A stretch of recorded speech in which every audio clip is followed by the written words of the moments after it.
Okay, the devils are going to be fighting among themselves. That means countries are going to be fighting. It's basically brothers fighting against each other. And, this is what I say to the one that is going to be overtaken by his brother. Okay, one, he lived extravagantly. He had plenty of resources. He lived in luxury. He threw that in his brother's face. Basically, he thought he was a chosen one, so he lorded that above his brother. And his brother, of course, lived in um, the desolate country, without much, barely surviving, And of course, his brother's going to take over the kingdom, but at the same time, when his brother comes in, he's going to run it down too. And that's what it is. And, everybody's going to despise him, and he's going to want love, and it's just going to build an anger. And, I say to both of them, it's time to quit fighting. You have been going through this loop over and over again. And, you know, and it's not going to stop until you make peace with each other and grow from that. Don't don't try to live large. Don't puff yourself up in self-righteousness and claim you're better because you have more things. Love your brother as you love yourself, and love yourself. There's so many out there that think it's a competition between siblings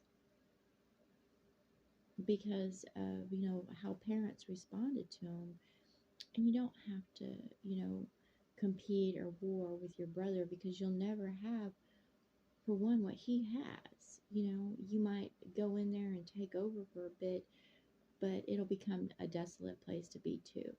The best thing to do is cut ties and say, is that really my brother? How do they treat me? Are they there when I'm sick? They throw me their scraps. Are they really my brother? And the best thing to do is quit supporting that energy and just say, I'm done. Because as long as you give energy to those that puff themselves up in pride, then you're their slave, because you keep feeding that. It's like a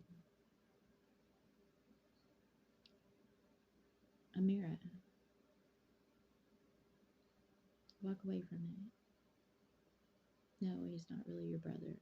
But you don't have to make war with him either, because you never truly get what he has, because it's just a fallen scenario. In this world, we relive things over and over again until we break those chains, until we bust through that glass.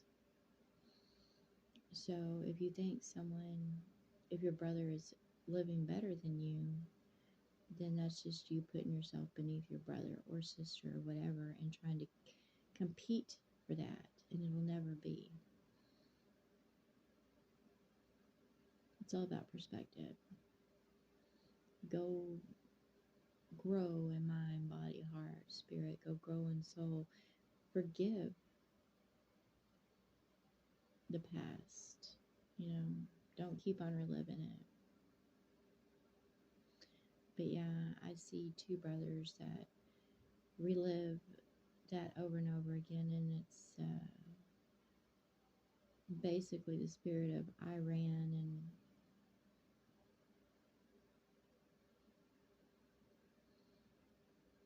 damn it, I don't really know the flags, but they've been flashing their flags at me. Basically, their colors, and I'm like,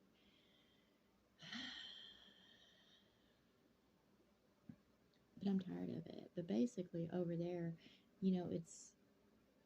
it's just history, and it's like a circle of, it's a reflection, and it's just basically one being fragmented over there, and he keeps on reliving trauma over and over and over again. And I say to him, find peace. Exercise your demons in positive ways. Stop trying to compete. Get rid of the sports arenas, get rid of the temples. The only one you're at war with is yourself. Anyways, and I'm not interested in giving that my energy or attention because it's just one being fragmented, warring for destruction. And I don't like a victim's mentality. You know, your brothers didn't destroy you, you destroy yourself by your decisions. And you just have reflections all around you. That's what this world is. It puts up illusions. Anyways, but when it comes to, have love for those, but at the same time, when it comes to that being in the deserts, I'm like, the reason why they're in the deserts, they're so dry, is because they have no love for themselves or for those around them. They're always hell bent on destruction. They're always sowing discord. They're always, in a pity trip. They think they're entitled. And I'm like, get the fuck over it. Anyways,